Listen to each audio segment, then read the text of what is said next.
નમસ્કાર મિત્રો, online English study ચેનલમાં યુટ્યુબ ચેનલમાં આપ સર્વેનું સ્વાગત છે. આપ સર્વે કુશળ મંગળ હશો.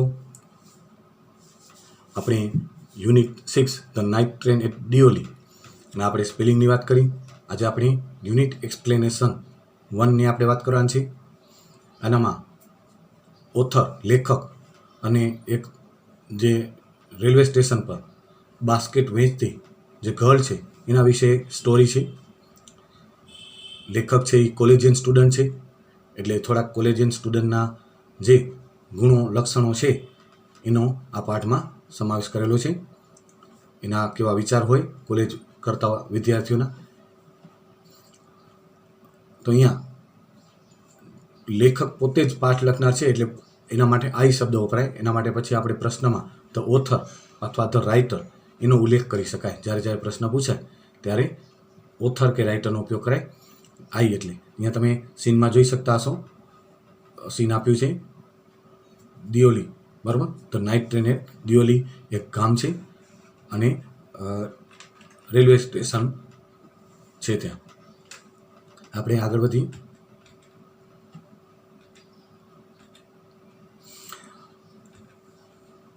લેખક અહીંયા આઈ એટલે આપણે ધ ઓથર અથવા ધ રાઇટર સમજવાનું છે. When I was at college, I એટલે કોણ? ધ ઓથર અથવા ધ રાઇટર. જ્યારે રાઇટર કે ઓથર કોલેજમાં હતા ત્યારે I regularly spent my summer vacation in Dehra. એ નિયમિત હંમેશા એનું સમર વેકેશન એટલે ઉનાળાનું vacation Dehra at my grandmother's place, એના દાદીના ત્યાં પસાર કરતા. અહીંયા જો સ્પેન્ટ ઉપર તમને ખબર પડી જશે. સ્પેન્ટ અને સ્પેન્ડનું ભૂતકાળ રૂપ સ્પેન્ટ થશે. એટલે આ આઈ રેગ્યુલરલી આપણે ખબર છે એડવર્બ છે, રેગ્યુલરનું એલવાય લાગીને એડવર્બ બન્યું છે. અહીંયા સ્પેન્ટના અર્થમાં વધારો કરે તો અહીંયા સ્પેન્ટ છે કરતા વત્તા ક્રિયાપદનું ભૂતકાળ રૂપ એટલે સિમ્પલ પાસ્ટ ટેન્સ થશે. Vacation in Dehra at my grandmother's place. I would leave the plains એટલે સ્થળ. અહીંયા પ્લેન્સ એટલે મેદાન પણ થાય. અહીંયા એનું સ્થળની વાત છે, પ્લેસના અર્થમાં છે. I would leave the plains early in May. આપણે ખબર છે મોટાભાગે એપ્રિલના એન્ડમાં, મેની શરૂઆતમાં કોલેજની પરીક્ષાઓ સમાપ્ત થઈ જાય.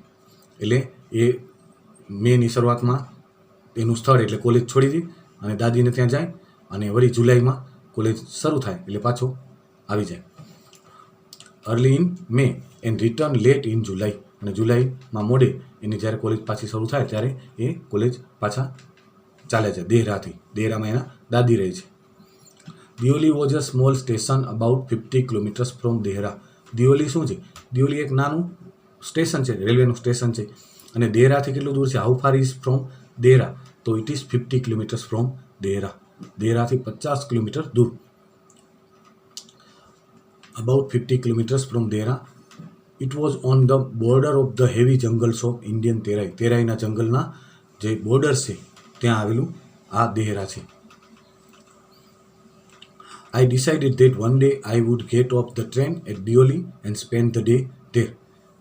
લેખકે એવું નક્કી કર્યું હતું કે એક દિવસ છે આઈ વુડ ગેટ. આઈ એટલે અહીંયા કોણ? ધ રાઇટર અથવા ધ ઓથર. તમને પરીક્ષામાં પ્રશ્ન પૂછાય ધ રાઇટર અથવા ધ ઓથરથી પૂછાય એટલે આપણો જવાબ ત્રીજા પુરુષની રીતે આવવું જોઈએ, આઈથી ચાલે નહીં. એ ખાસ ધ્યાન રાખજો. આવા પાઠમાં જે લેખક પોતે લખનાર પાઠ હોય એના માટે પોતે આઈ શબ્દ વાપરી, પણ આપણે પ્રશ્ન જવાબમાં આઈનો ઉપયોગ કરવાનો નથી.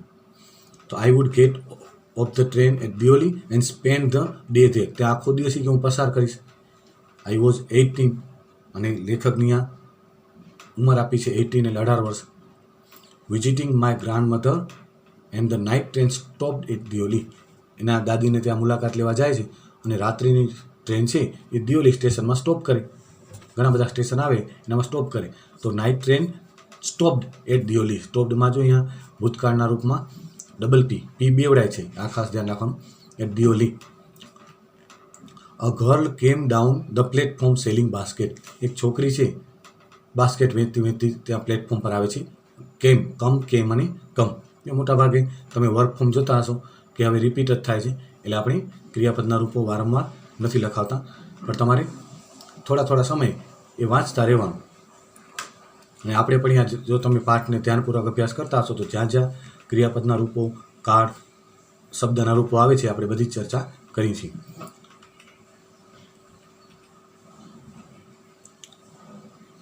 તમે એક સીન રાખ્યું છે, કેટલું સરસ છે, વિલેજનું, દેહરા. આ પર તમે સીન જોઈ શકશો. પ્લેટફોર્મ ઉપર બાસ્કેટ સેલિંગ ગર્લ્સ છે, ડિયોલેનું સ્ટેશન છે, અને એનામાં આ ગર્લ છે બાસ્કેટ, એનું વર્ણન પણ તમે જોઈ શકશો. It was a cold morning, શિયાળાની સવાર હતી, કોલ્ડ મોર્નિંગ એટલે. And the girl had a shawl across her shoulder, અને એને એના ખંભામાં શાલ પહેરેલી હતી. Girl had a shawl across her shoulder, shoulder એટલે ખંભા, હેડ એટલે ની પાસે હતું એના અર્થમાં આવશે. ધ્યાન રાખજો, હેડ વત્તા ભૂતકૃદંત આવે તો જ પાસ્ટ પરફેક્ટ ટેન્સ થશે. Across her shoulder. Her fit વર બેર. જો અહીંયા ફૂટનું ફીટ આપણે અહીંયા અલગ કલરમાં કર્યું છે તો તમને ખ્યાલ આવી જશે. FWOT ફૂટ, એનું બહુવચન FEET ફીટ થશે.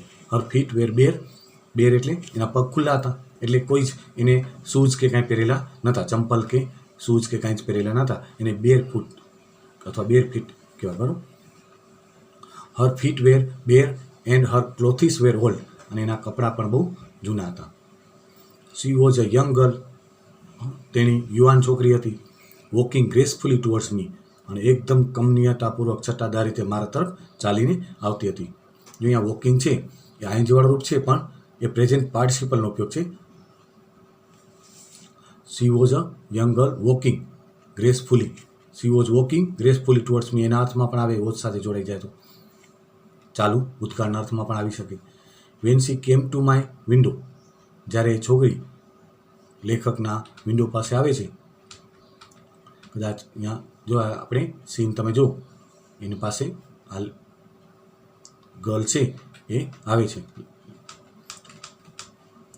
Van she came to my window she stopped, તે ત્યાં ઊભી રહી જાય છે. આપણે સીનમાં તમને બતાડ્યું. She saw that I was looking at her intently, એ જોવે છે. આઈ એટલે કોણ, તો ધ ઓથર. વોઝ લુકિંગ, જો વોઝ વર વત્તા આઈએનજી એટલે પાસ્ટ કન્ટિન્યુઅસ ટેન્સ, અને પ્રેઝન્ટ કરવું હોય તો ઇઝ એ માર ખાલી કરી નાખી આઈએનજી પહેલાં, તો તમારું પ્રેઝન્ટ કન્ટિન્યુઅસ થઈ જાય. કાર્ડ ચેન્જ કરવાનો આવે એટલે આપણે વારંવાર તમને યાદ કરાવીએ છીએ. I was looking at her intently, એને ખબર હતી છોકરીને કે આ લેખક છે એ મને ઇરાદાપૂર્વક મારી સામે જુએ છે. But at first she pretend not to notice, પણ એ છોકરી પણ શું કરે છે શરૂઆતમાં, એવો ઢોંગ કરે છે કે છોકરી કે મારું કાંઈ ધ્યાન જ નથી, મારા તરફ જોઈએ છે. છોકરીને અંદર ખાને એને ખબર છે કે આ લેખક છે એ મારા તરફ ઇરાદાપૂર્વક જોઈએ છે, પણ છોકરી એવો ઢોંગ કરે છે કે જાણે એને ખબર જ નથી મારા તરફ જોઈએ છે. એ અજાણ હોય ને એવા પ્રયત્ન કરે છે કે લેખક એને જોઈએ છે. એ છોકરી એવો દેખાવ કરે છે કે મને ખબર નથી એ મને જોઈએ છે. બરાબર. કોલેજમાં ઘણી વખત આ બધું જોવા મળે આવું. તો she pretended not to notice, she had a pale skin, shiny black hair, અહીંયા એ છોકરીનું વર્ણન કરેલું છે. Pale skin, shiny black hair, ચમકતા કાળા વાળ, ડાર્ક આઈસ, કાળી આંખો. And then those eyes searching, અને એ આંખો કોઈકને શોધતી શોધતી, એન્ડ લાઇવલી મેટ માઇન્ડ, અને મારી આંખો સાથે મળી ગઈ. તો અહીંયા સર્ચિંગ એટલે કોઈકને શોધતી, અને લાઇવલી જીવંત એવી આંખો મારી આંખો સાથે મળી ગઈ.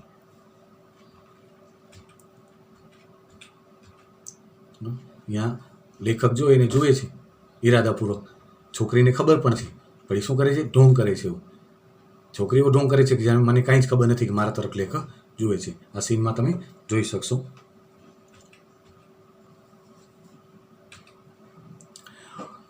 C stopped by my window, આપણે જોઈ ગયા કે એ બારી પાસે આવીને ઊભી રહી જાય છે. સ્ટૂડ, સ્ટેન્ડ, સ્ટૂડ, સ્ટૂડ, સ્ટેન્ડનું ભૂતકાળ સ્ટૂડ, બરાબર. My window for some time and neither of us said anything. Neither એટલે બેમાંથી એક પણ નહીં, આપણે ખબર છે નાઇધર નોર એટલે બેમાંથી એક પણ નહીં, એટલે નાઇધર ઓફ અસ એટલે બેમાંથી એક પણ નહીં અમે સેડ એનીથિંગ, કંઈ જ ન બોલ્યા. But when she moved on, જ્યારે તેની આગળ વધે છે ત્યારે, I don't know why I left my seat and rush to the carriage door, અને મને કાંઈ ખબર ન પડી કે શા માટે મારી સીટ છોડી અને સીધા કેરેજ ડોર પાસે, કમ્પાર્ટમેન્ટનો જે દરવાજો છે ને, જે આપણે જોયું લેખક દરવાજા પાસે ઊભા છે ત્યાં દોડીને પહોંચી જાય છે. લેફ્ટ છે લીવનું ભૂતકાળનું રૂપ. Left my seat and rush to the carriage door. She noticed me at the door. એ મને દરવાજા પાસે જોવે છે. And stood waiting on the platform. અને પ્લેટફોર્મ પર રાહ જોતી ઊભી રહી છે. અહીંયા જો લેખક દરવાજા પાસે ઊભા છે, પોતે પ્લેટફોર્મ પર રાહ જોતી ઊભી છે. Platform. I walked across to the tea stall. જો અહીંયા ટી સ્ટોલ આપણે તમે જોઈ લેશો તો એ ટી સ્ટોલ પાસે જાય છે. I walked across to the tea stall. A kettle એટલે કેટલી જે આવે છે was boiling on a small fire. આગ ઉપર એ એનામાં ચા ઉકળતી હશે. બોઇલિંગ, વોઝ બોઇલિંગ એટલે આપણે ખબર પડી જશે past continuous tense. A kettle was boiling on a small fire. નાની આગ ઉપર એક કેટલ છે એ એનામાં ચા ઉકળતી હશે. The girl followed me behind the stall. અને છોકરી પણ મારી પાછળ સ્ટોલ પાછળ આવે છે. જો આ સ્ટોલમાં કેટલી છે રાખેલી છે અને ઉકળી છે અંદર. Boiling, was boiling. અને એની પાછળ પાછળ છોકરી પણ આવે છે. તો અહીંયા આપણે યુનિટ એક્સપ્લેનેશન છે એ 1 એ આપણે સમાપ્ત કરી છે. આના પછી આપણે તમને યુનિટ એક્સપ્લેનેશન 2ની વાત કરશું. યુનિટ એક્સપ્લેનેશન 1 આધારિત તમને જે બ્લેન્ક્સ આવે છે એ ખાસ તમારે નોટમાં લખવાની છે અને એ તમારે જાતે પૂરવાનું છે. ઘણી વખત આપણે જ્યારે નોટ ચેક કરીએ છીએ ત્યારે એનામાં ખાલી જગ્યાના જવાબ લખેલા હોતા નથી. તમારે આપણે જેટલો પાઠ ચલાવ્યો હોય એટલો પાઠ તમારે ફરીથી અત્યારે ને અત્યારે તમારે છે એ વાંચી આપણે એક પીરિયડ જે છે એ 40 મિનિટનો હોય એ જ રીતે ગણવાનું છે કે આપણે આ પાઠ સમજી લીધો 15 મિનિટમાં જોઈ લીધો, પછી તમે પાછો બીજી 10 મિનિટમાં એ પાઠ વાંચો અને બાકીની 10 મિનિટમાં તમે આ જે ખાલી જગ્યા છે બ્લેન્ક્સ એ તમારે લખવાનું છે. તો એ રીતે તમારું આયોજન કરવાનું છે. તો fill in the blanks choosing the correct words from the brackets. એ તમારે પાઠ આધારિત જ હોય છે. એક્ઝેક્ટ તમને પાઠમાંથી એવા પેરેગ્રાફ મળે છે એટલે શોધીને થોડીક મહેનત કરવાની છે. બેર ગ્રેસફુલી અને કોલ્ડ. હવે તમને શબ્દ આપણે તૈયાર કર્યા હશે એટલે બધા આવી ગયા હશે એટલે ખબર પડી જશે. ઇટ વોઝ અ ખાલી જગ્યા મોર્નિંગ. મોર્નિંગ કેવી હોય આપણે ખબર પડી જાય. And the girl had a shawl across her shoulder. Her feet were ખાલી જગ્યા પગ કેવા હતા આપણે ખબર છે. And her clothes were old. She was young girl walking ખાલી જગ્યા ટુવર્ડ્સ મી. એટલે આ તમને એમને પણ વાંચો તો આવડી જ જાય. પાઠ જો બરોબર ધ્યાનપૂર્વક તમે સમજાવો અને એક વખત તમે વાંચી લીધું હોય તો તમને આ જવાબ મોઢે આવડી જ જાય. અને આપણે મોઢે આવડી જાય એવા જ પ્રયત્ન કરવાનો છે. બીજો પેરેગ્રાફ છે નોટિસ એટલે ધ્યાન જવું, ઇન્ટેન્ટલી એટલે ઇરાદાપૂર્વક અને પ્રિટેન્ડેડ એટલે ઢોંગ કરવો.